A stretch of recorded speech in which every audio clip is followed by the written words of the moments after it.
sobat Nakama Yaping. Di video kali ini Mimin mau bahas full manga One Piece chapter 1185 per halaman. Jadi sebelum kita ke videonya, jangan lupa buat klik tombol like, komen, dan subscribe. Kalau udah, ayo kita berlayar. Judul chapter 1185 kali ini adalah Sebaiknya Kalian Pergi. Pada cover chapter kali ini kita mendapatkan permintaan sampul yang memperlihatkan buah Hankook yang sedang menunjukkan kemampuan memasaknya untuk Luffy. Kemudian kita masuk ke cerita utama. Chapter dibuka dengan kilas balik masa kecil Brook. Terlihat Pangeran Leuven menyuruh Candle untuk mengajari Brook tata krama dan cara berbicara yang baik, sekaligus menjadikan Brook sebagai pelayannya. Candle menerima tugas tersebut dengan senang hati. Kemudian kita diperlihatkan Brook kecil yang sedang mengikuti Candle mengelilingi istana. Saat berjalan, Brook malah sibuk memperlihatkan wanita-wanita di sekitarnya dan mengatakan kalau di istana ada banyak sekali wanita cantik. Bahkan ia sampai menghitung 1, 2, 3 hingga 3 wanita cantik yang ia lihat. Candle langsung menyuruhnya berhenti. Namun Brook malah berkata kalau Candle tetap nomor 1 di hatinya. Candle hanya memegang jidatnya dan mengingatkan Brook bahwa sekarang ia harus memanggilnya Nona Candle karena dirinya sudah menjadi pelayan pribadi. Tidak lama kemudian, Brook kembali membuat ulah. Ia menghampiri beberapa wanita dan bertanya apakah ia boleh melihat celana dalam mereka. Ternyata sifat Brook yang kita kenal sekarang memang sudah ada sejak dirinya masih kecil. Candle pun langsung berteriak memarahi Brook. Kemudian waktu berlalu, Brook mulai bersekolah dan suatu hari Candle bertanya kenapa ia tidak memakai seragam sekolah miliknya. Brook hanya menjawab bahwa seragam sekolah itu mengganggu kebebasannya. Hari demi hari berlalu, Candle selalu merawat Brook. Bahkan ketika Brook tertidur, Candle terlihat menyelimutinya dengan penuh perhatian. Beberapa ksatria kerajaan juga mulai iri karena Brook bisa berada sangat dekat dengan Candle. Kita juga melihat Candle yang mengajari Brook berlatih berpedang. Di tengah latihan itu, Brook bertanya apakah Candle memiliki tipe pria yang disukai. Awalnya Candle terlihat ragu, tapi kemudian ia mengatakan bahwa dirinya menyukai seseorang yang berada di luar jangkauannya.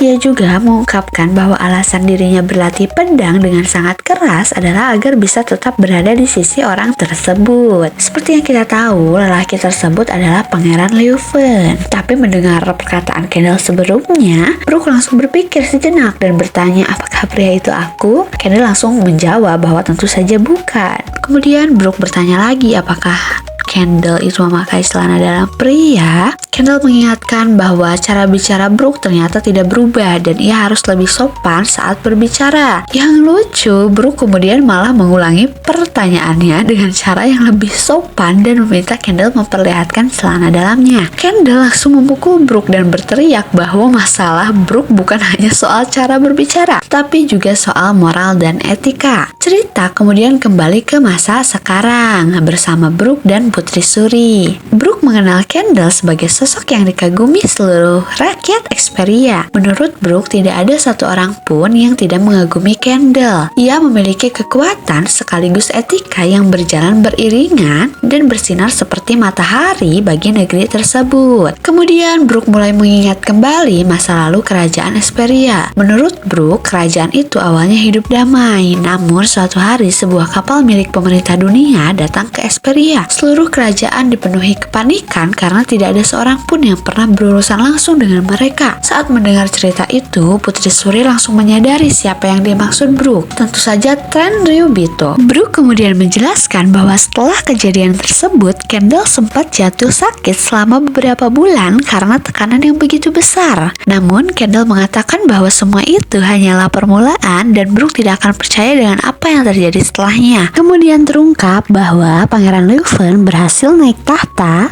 dan pada saat itu juga ia menikahi Candle dan seluruh negeri merayakan peristiwa tersebut. Brook menggambarkan suasana Experia yang saat itu seperti sebuah konser besar. Tidak lama kemudian lahirlah Putri Suri. Brook bahkan membuat lagu khusus untuk keluarga kerajaan dan mengatakan bahwa negeri itu dipenuhi kebahagiaan. Karena itulah Brook sangat mencintai mereka. Waktu terus berlalu dan Putri Suri mulai tumbuh besar. Suatu hari, kemudian Suri bertanya kepada Brook apa yang akan ia lakukan jika dirinya berada dalam bahaya. Brook menjawab bahwa ia akan menyerahkan jiwa dan raganya demi melindunginya. Suri bertanya apakah itu hanya karena dirinya adalah putri dari, namun Brook menjawab bahwa bukan karena itu. Ia akan melakukan hal yang sama karena Suri adalah dirinya sendiri. Meskipun begitu, Suri terlihat tidak puas dengan jawaban tersebut. Kita kemudian melihat berbagai momen yang dilalui Brook bersama Suri. Ya, banyak waktu dan kenangan yang mereka lalui bersama, namun kebahagiaan itu tidak berlangsung selamanya. Ketika Putri Suri berusia 15 tahun, sebuah kabut tebal menyelimuti seluruh kerajaan Esperia. Kabut itu bertahan selama lebih dari setengah tahun.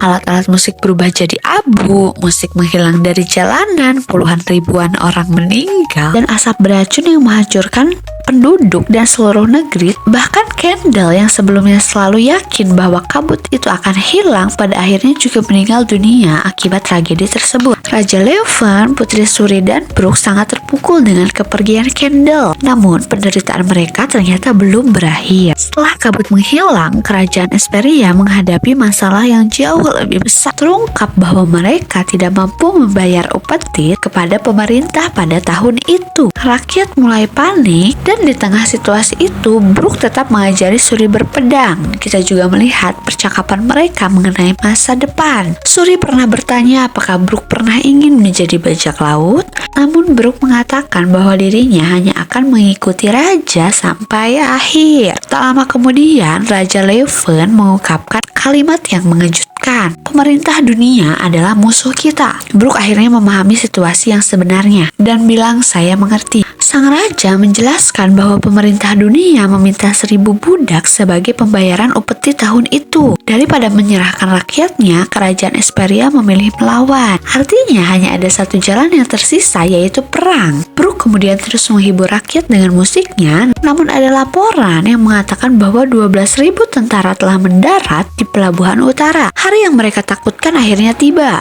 Perang benar-benar dimulai. Tidak lama kemudian istana mulai terbakar, rakyat berlarian menyelamatkan diri. Saat itu Brook berlari melewati kota yang kini telah berubah menjadi lautan api. Tempat-tempat yang dulunya penuh dengan kenangan kini hanya tersisa puing-puing dan reruntuhan. Kemudian pada akhir chapter, Brook kembali memasuki istana untuk mengecek Raja Leuven dan Putri Suri. Namun di sana ia melihat pemandangan yang membuatnya terkejut. Gunko berdiri di hadapannya, namun dia punya sayap dan juga sedang didominasi oleh Domers reversi. Sementara Saint Somers juga terlihat berada di tempat yang sama. Brook benar-benar tidak percaya dengan apa yang sedang ia lihat. Gunko kemudian menoleh ke arah Brook dan berkata, "Tidakkah kau senang?" Dan chapter pun berakhir.